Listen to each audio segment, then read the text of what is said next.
You saw what last night? Andre Agassi and your short promo. And the inspirational video. Andrew Agassi, love. Love means zero. Love means zero. Love means zero.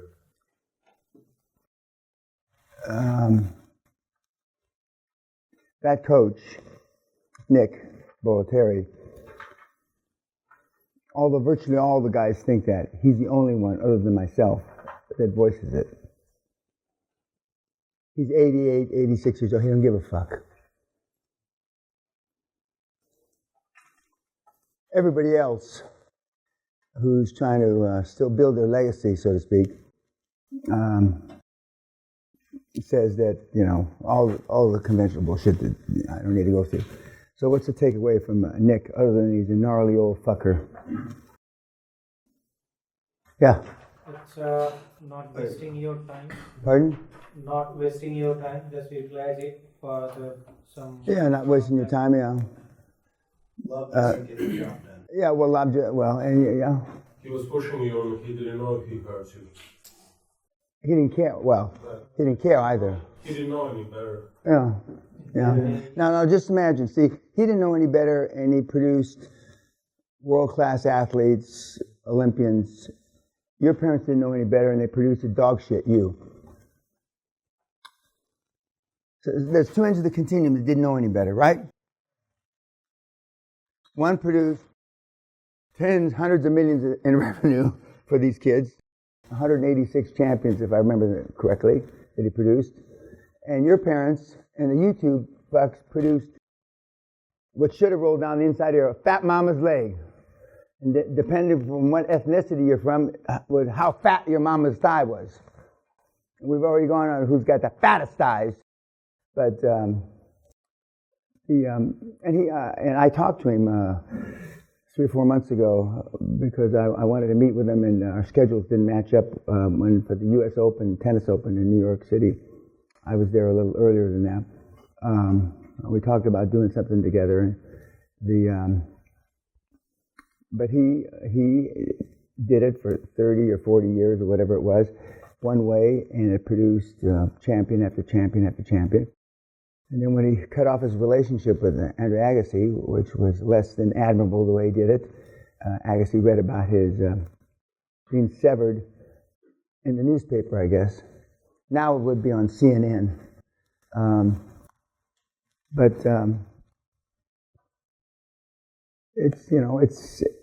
It's not absolutely 100% of what I say, but it's pretty fucking close to what I say. And it's the opposite of what everybody else says.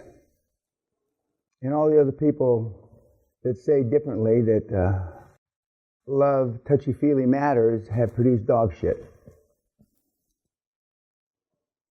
It should be staring you right in the face. What was the other thing you saw? It's just to pull the trigger. Don't think about the results. Just go ahead and do it. You saying that I could do a whole seminar just on that voice right there. Just pull the trigger.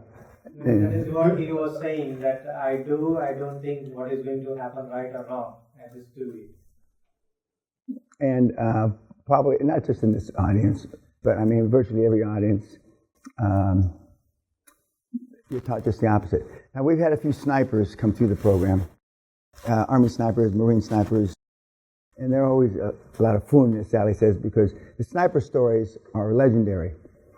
And during the breaks, they're you're talking about it, and how is it to kill somebody at so many thousand feet or whatever, and don't you think about it? And then the stories get, 600, 700, 800 meters is a long hit for a sniper. But then when they get done telling you the stories, 25,000 yards, a 75 mile an hour wind, and it was at nighttime. And you're all sitting there, Jesus, that's hard to believe. It's hard to believe because it's not possible. It's not possible.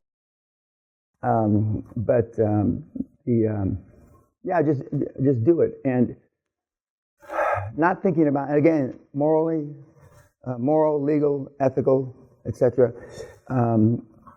but it's the antithesis, because we've been taught to, or you should have been taught to have, be responsible for your actions. Now, and so for some of the moralists that are, have listened to me say that, they say, well, how can you just pull the trigger? How do you know it's the right thing or the wrong thing? Well, again, if it's moral, ethical, legal, we're not robbing banks, we're not shooting people from bridge shops and stuff like that, then what's the most you're going to do is hurt somebody's feelings. By definition, I told you, you're going to hurt people's feelings. And when I give a speech at a university, like at Boston University here recently, I say that, you know, I'm not going to try to defame you, but I will. I'm not going to try to say awful things about your religion, but I will. And if you like me, at the end of this talk, I did something wrong. And when you're dealing with these people, and when you find out that 3 minutes to find out whether it's a motivated seller as opposed to 33 minutes, and you do the numbers, and you do the multiples and see how much time you're going to be wasting, it's you'll get selfish. But you'll get selfish as a derivative of wasting a lot of time, because you're going to think after a few weeks, hopefully after a few days, but after a few weeks, you're going to be pissed off because these people waste your time. If they're really not interested in being on my board, well, then why jerk me around? If they're really not interested in being my lawyer, why the fuck me around? If they're really not interested in selling to me, why fuck me around? And pretty soon you get nasty about it. But unfortunately, that takes you normally weeks or months. And time, you know, we can get money back, but we can't get time back. So if you think about it as they're cheating you out of your destiny, you'll get aggressive quicker. Well, and the other thing you saw was... Which one? Hood Rich. Oh, yeah, Hood Rich, the one that is now called Billionaire, Barrio Billionaire, but which not every studio rejected it. Some accepted it and then rejected it, and then some rejected it, then accepted it, then rejected it. But the bottom line is it's still rejected. Because now the CNBC and for sure the major networks all want a softer, they're not looking for alpha male roles on TV, and or even alpha female roles. And if you remember Roseanne program that went on television 6 months ago and then got canceled because she said one of her co-producers looked like a monkey, I believe, or chimpanzee, neither of which, and she's an African-American lady, so it was less than complimentary, obviously, but that's how Roseanne talks. And that's how almost everybody thinks. It's not right, but Jesus Christ. And she didn't slip, that's how she talks. Now they're talking about the new show that's coming back to replace the Roseanne show, which is called Connors or something. They're afraid it's going to be a big flop because it's not going to have her on it. And if you remember, she had 23 or 27 million people watch that show. And she's pro-Trump, which scares the shit out of the liberals in America. The most popular debut of a show in 25 fucking years. It's got a, not racist in my opinion, but called her racist, bigot. Gets 27 million watching her, and she's pro-Trump. When I went around talking to everybody, as I do, for 20 or 30 minutes, as a couple of you I met that way, when I'm traveling around the world, almost every single person told me that they were pro-Trump, but they were afraid to tell anybody. Now they're not afraid to tell anybody. He is going to fucking crush them in the next election. I predict he's going to win by 10 million votes.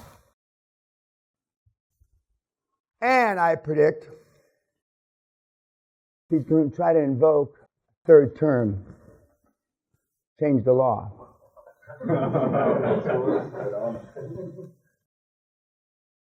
I pray to Allah that happens. A third term, just like FDR did when he ran and won 4 times. Franklin Delano Roosevelt back in the Great Depression.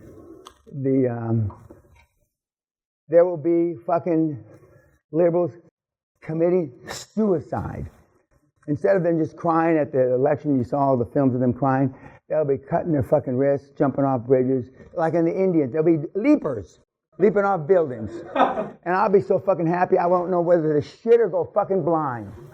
You know, I'll have to take the decision. Well, do I shit or go blind? Today we're going to see another Josh, Kim, Dan Peña role play. And then we're going to see another one the next day. And then we're going to see the webinar that he gave, the intra QLA webinar to the devotees. And then the last day we're going to see, which is on YouTube, the 17-minute interview that I did with him the day after the Castle seminar that he attended a few weeks ago. So we're going to see, virtually we'll see Josh every day. And and that's the best practices. We don't have anybody doing it. We have people doing it as well as he's doing it.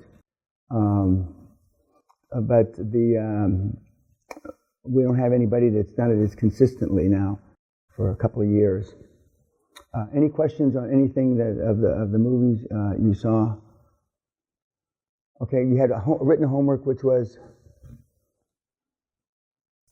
Seneca, which is pretty fucking. I told you it in a sentence already, but we got plenty of time. We just pissed it away.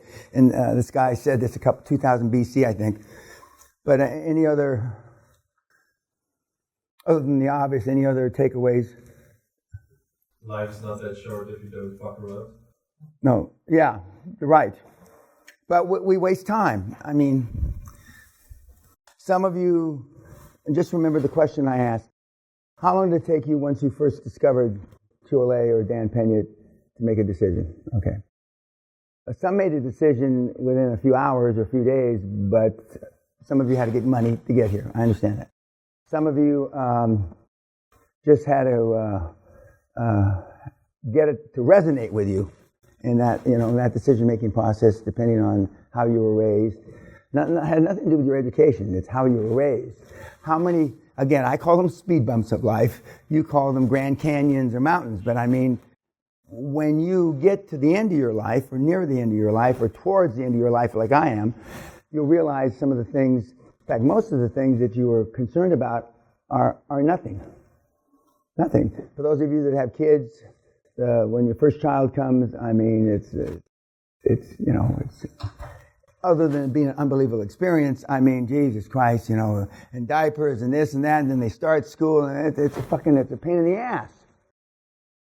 And I have 2 grandchildren now, and the better that Derek's and his lovely wife Emily are taking care of them, I have no fucking patience. And I'm not proud of it. I just, when I meet the kids, or I've only met one of the grandkids actually, kiss it on the forehead, hold it about 10, 15 seconds, and hand it back to the mother. That's the extent of my grandparenthood, which my children might add that there wasn't much different when we were little. But I got over the novelty of being a parent almost instantly. I've changed 1 diaper in my life, 3 kids. And if I hadn't been shamed because the shit was rolling down the inside of Dan Jr.'s leg, and for some reason, I don't know how I wound up taking him to a meeting, but I did, when he was about 18 months old. And a couple of the other guys said, Jesus Christ, Dan, aren't you going to change a fucking diaper? And so I said, okay. So I pick him up by his arm, and I take him into the men's room of the building we're in, and I put him down on the sink, take off his diaper, and I pour the water, and it was one of the spouts that was up high, and I kind of run him under the, like this, and I still remember him looking at me like, what the fuck? So I didn't have any diapers, so then I took some paper towels, and I did my best to snap them together or put them together, and And that was it. That was my experience at changing the diaper, which the kids talk about it. The other two kids, at least he changed his diaper. He never changed one of our diapers. But so anything else about Seneca? Now, when you measure your life, what you've accomplished, or the lack thereof, or how long it took you to discover that you were pissed off and that you were going to subject yourself to an experience like this, you can think how much time you do waste. And one of our successful mentees, a Dutch guy, he said, you just learn how to sleep faster, which you really can't do that, but I mean, because when you realize, when you wake up the first time and you say, well, I'll go back to sleep for a little longer. Well, the first time you woke up, you probably can get up. And you don't need to go back to sleep for a little longer. And it really depends how much you need rest. And most of you in this room, about a third of you, are going to get sick the first 3 to 6 weeks. You're going to come down with a flu, colds, because you're going to be pushing yourself harder than you have in the past. Not so much physically, but mentally. And mental stress is a bitch. And for those of you, and I say this tongue-in-cheek, that consider yourself in good shape, you're not. You're not, because you haven't been trained for mental stress. You've been trained possibly for physical stress. But physical stress doesn't equate to mental stress. And then once you get used to it, and for those of you that are sleeping 7, 8 hours, you're capable of sleeping 5 or 6 hours. For those of you that are sleeping 5 or 6 hours, you're capable of sleeping 4 hours. And you won't know until you press and you push yourself, you push the envelope. But I tell everybody, and it's more than a recommendation, it's a demand, because in your weekly reports you have to list how much physical activity. Not like the guy that you saw 20 hours of fresh air walking, bullshit. And because you'll need that 45 to 90 minutes exercise, if for nothing more than a break,